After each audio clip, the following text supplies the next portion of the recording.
That's what Martins used to do this. He used to do this with oranges to introduce a session. Some external rotation, cuff work. Right. Hello, everyone.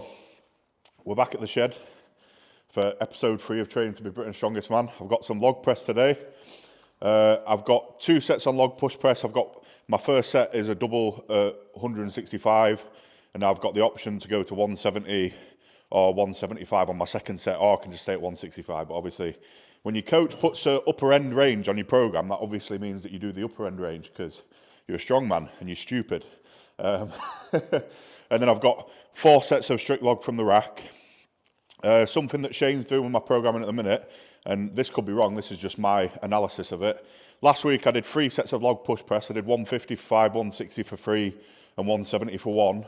And I did 3 sets of 8 strict press from the rack up to 130 kilos.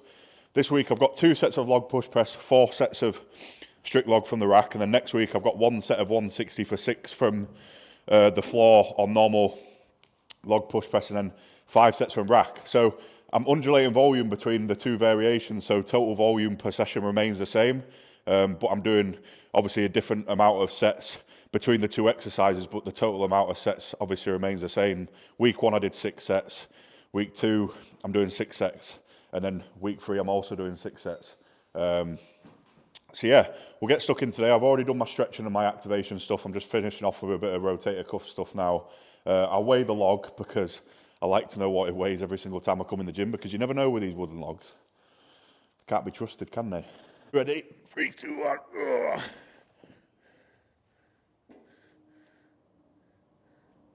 Is it going to stay on? You were right. Right. When's your dad ever run? 91.1. So I'm not as strong as I thought I was. Shit.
It feels fine, but I'm like proper in my head because I've seen that now. No, like it felt fine. I was just feeling it. Like it felt really easy, but I was thinking less about logging and more about the fact that the handles might rip out the fucking thing. It felt fine though. Like, so obviously that's a weight where it'd have done it in, wouldn't it? It's not got any bigger, so I'll show everyone what I'm talking about. So I think it's got considerably worse. Don't put your back out. So it's got considerably worse this session, but there's a gigantic hole split in there. I mean, the log is very old, to be fair. They're good, these big dog logs. I mean, silverback are shit, fuck them. But the big dog logs are good. Probably just need some filler. That's a normal thing to happen to these logs. I can remember when I first got this log, it was 120 kilos empty, and now obviously weighed at the start of this session it's 91. So naturally when they dry out they do split a little bit. I was just a bit worried about it splitting whilst I was cleaning it then, and then I'd end up with potential injury and surgery number 6, wouldn't I? But it held out, it seems fine. So get out, I'll stop being a pussy, I'll get on my head.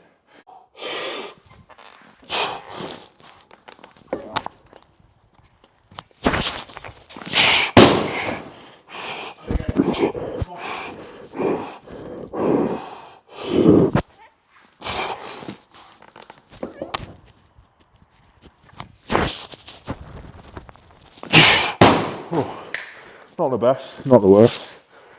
It's alright.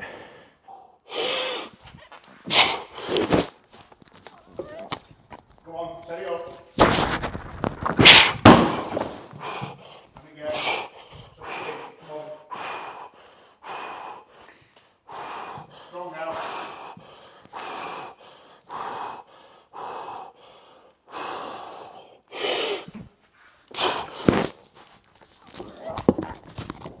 Let it settle. Oh, that was good. Bit lightheaded after that first one, but I felt like my line was better. And do you know what a good thing is as well? Is that usually, if I take a stumble step back, there's no way I'm pressing it. Whereas I think doing my strict log from rack, doing it all from chest has made me kind of, it's something I tried to do after my log that I did in Birmingham. Because a few reps in Birmingham, when in the past if I've cleaned it and I'm a bit off balance and I reset, it's done. Whereas I've tried to spend more time in rack so that I get comfortable with being in rack. So even if I take a few steps, the lift, obviously there's still a chance that I can press it, and that's heavy enough where, you know, if I couldn't do that, it's 175 kilo, isn't it? So, yeah.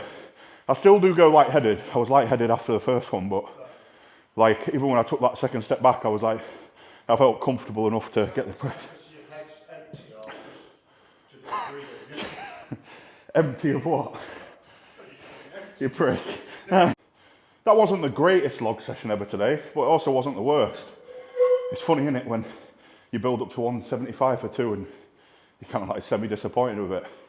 That's where I think bringing in a bit of relativity is helpful. Like obviously, you know, a few years ago, if I did a 175 double, I'd be buzzing, especially with the second rep not been too hard after that stumble. But it was good, 165 2, 175 2. The log having an enormous split in it threw my head off a bit in the middle, and it was kind of lingering in the background, but you know, still got it done, it's good. So, gonna throw this in the rack now, do some strict work. I've got ascending sevens today, 4 sets of 7. I think I'm gonna go 135 to 140 kilo area for the top set. One thing that you should try to with your log, obviously, I'm a big believer in doing things the strongest way you can.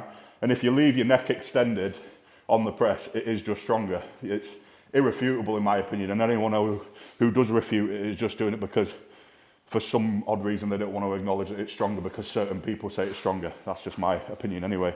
So using external cues like wearing a cap and things like that, where if you do bring your head through too early, it will obviously like knock the cap off your head. And although obviously I've got elite hair genetics, a lot of people don't want to show their hair, you know. Shout out to all my bald kings out there. That's a bit of a tangent, but like I say, if you hit the cap, then you know that you're bringing your head through too early. So if you can use external cues to obviously get better technique and ingrain a good movement pattern habit, then that's a good thing to do. So yeah, we'll get stuck into some strict log now. Rich is going to help me put it in the rack, as he's kindly nominated himself for just now. God, that's heavy. And the step.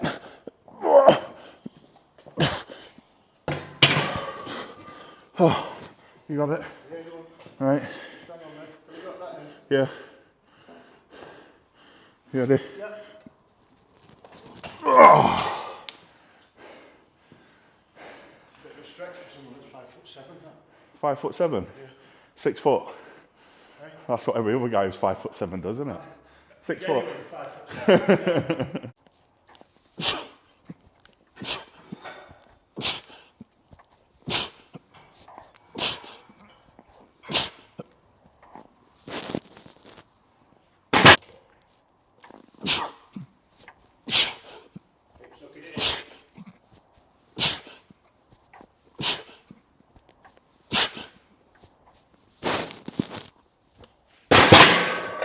Oh. I think that's more to do with the oxygen you're burning than the Oh my God. Tuck it in. Come on.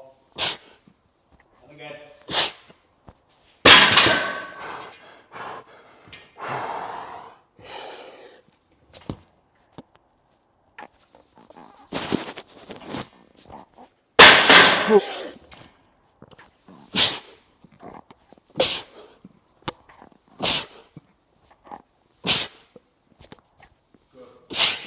it in.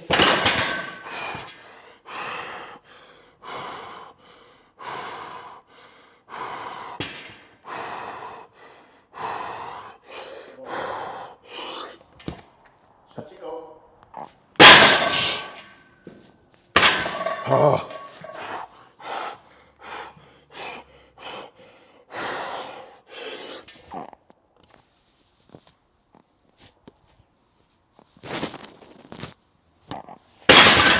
Oh, geez.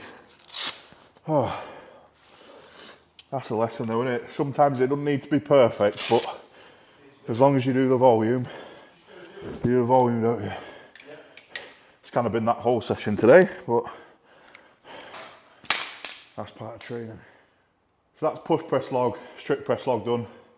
The strict press log still limited by my ability to remain conscious, unfortunately, whilst I'm doing it. However, it is improving. It's a skill I'm trying to improve, and you can't expect big changes. You know, like everything, it's gradual, and as long as you remain consistent, usually you can be better than you were when you started. It's been a bit of a meh session today, even though it's still good in terms of the weights that I've lifted, and I feel okay.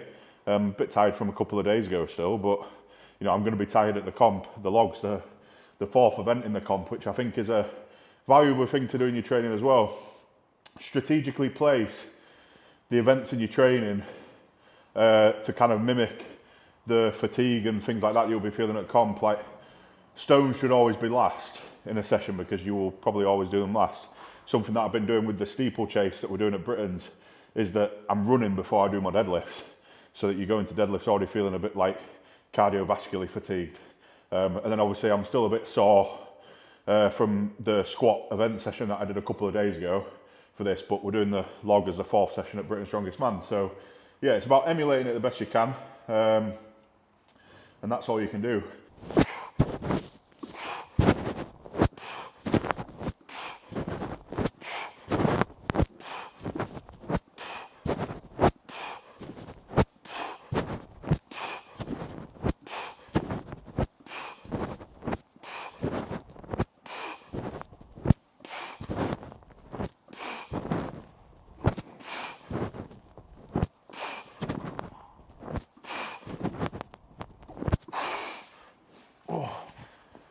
So I had 3 sets around the RP9 area on the bench dips, which RP9, in the way that I interpret it, is a rep in the tank. So when I actually did them last week, I was getting like 10 reps because range was so bad that I was struggling to do it. Whereas even from the first set today, I was able to, you know, touch my arse on the floor, which I was only able to do on really the final set last week. So there's a big range improvement there already, and every single set I did today, I was at kind of like 20 reps plus.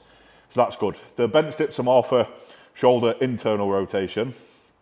And then what I'm doing now is I'm doing the Wyndham flies and then supersetting it with the face pulls, and this is an external rotation drill. So what you want to do is you want to open a range and then cement the range. So obviously I'm opening the range with a loaded stretch with the 15 kilo dumbbells on the Wyndham flies. So that's really opening shoulder external rotation. And then I'm trying to get as much external rotation of my shoulder on the face pulls as I can, so that I've opened that range and now I'm lifting into the new range to get my body to accept the range, if that makes sense. So yeah, if you do open a range, make sure you try and contrast it with an exercise where you're loading and having to get strength through it as well, because then you retain the range better. So yeah, internal rotation drill, external rotation drill, shoulders feel great. So yeah, last exercise of the session. So crack on and then I can go home and eat some food.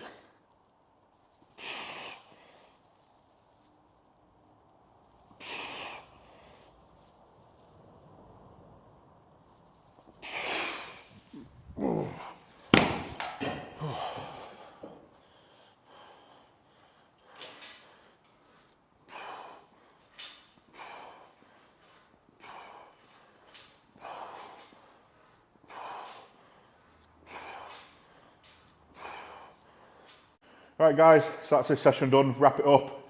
Obviously I'm keeping this series all about the training, and then if there's any informative things that I come out with, you know, whilst I'm training that come to mind, just making sure I get them on film. I've had a lot of messages like that, people enjoying seeing that. I think most of the time you can be told something you already know in a slightly different way, and then you can internalize it and implement it with kind of a new perspective. I watch all the other guys' stuff all the time. I learn a lot from Mitch, and obviously there's a lot of new stuff because Mitch is, you know, an incredibly intelligent man.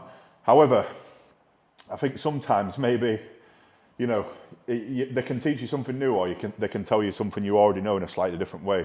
So yeah, if you're enjoying that, please leave a comment. Like the video if you like the video, subscribe, and I'll keep them coming. I'm doing a good job of this actually. Next session I've got is deadlift, so that'll be the next one. I've got a PB beltless stiff bar session coming up, so yeah, just keep this train rolling. Episode 3, over and out. See you in the next one, guys.